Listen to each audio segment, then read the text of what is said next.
All right, it's 8:18 now. Time for Fox Family and Health, and a question for you. What is the perfect family size? With over 4 million children born in the United States each year, a new book is tackling that subject. Here's the book right here, and the man behind it is family therapist Dr. Alan Singer, who's with me here to talk about this concept, which really got my mind going yesterday when I thought about it, because my wife and I have 3 kids, but I mean, is there a number attached to a so-called perfect family size?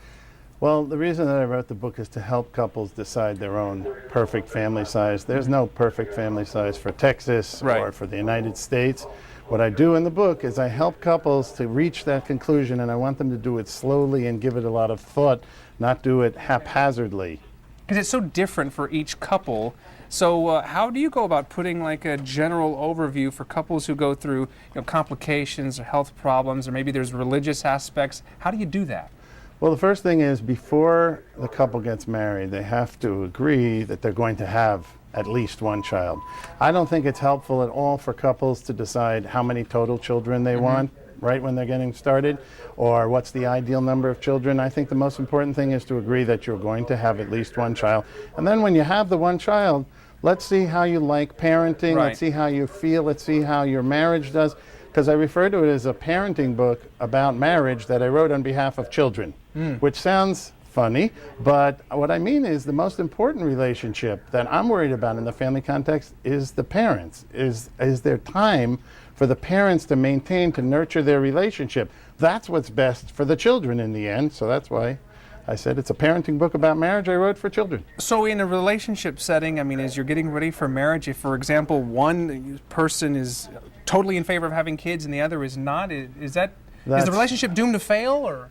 That's a red flag. If I were doing premarital counseling, I would put the brakes on a relationship such as that, because they have to find out that's too big a discrepancy to go into a marriage and say, well, we'll work something out later. I mean, you can work out where you want to live, north, south. You can work out what kind of field you're going to be in, work nights, work days, but that has to be worked out before the marriage starts. And unfortunately, you hear of situations where a couple may be having problems and they feel that having a child might bring them closer together and resolve whatever issue they have. Not a good idea. Never a good idea. I've never, in my 3 decades of counseling couples, I've never said to a couple, what I think you need is to have a child.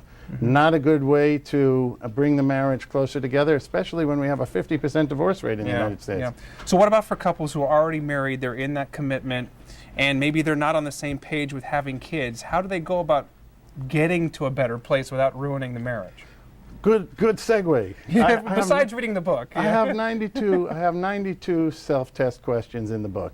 And I want couples to ask themselves, number one, individualized questions. How you feel, how are you mentally, physically, you ready? How is your relationship doing? Parenting questions, if you already have one child, to take it slow.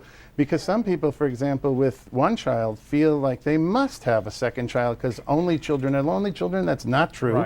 Only children are not lonely children. And second of all, I don't want to see any couples having a child from external pressure. I want it to come from internal desire.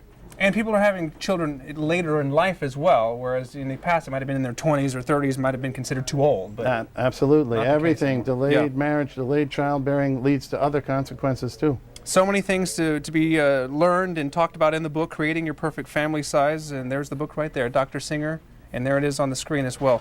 Great information. Again, a fascinating topic, something that we've been talking about and will continue to do so. Thanks for being here with us and spending some time with us this morning. Thanks for having me. Congratulations on the book. All right, we're going to take a break, come back. Sean's got the 784.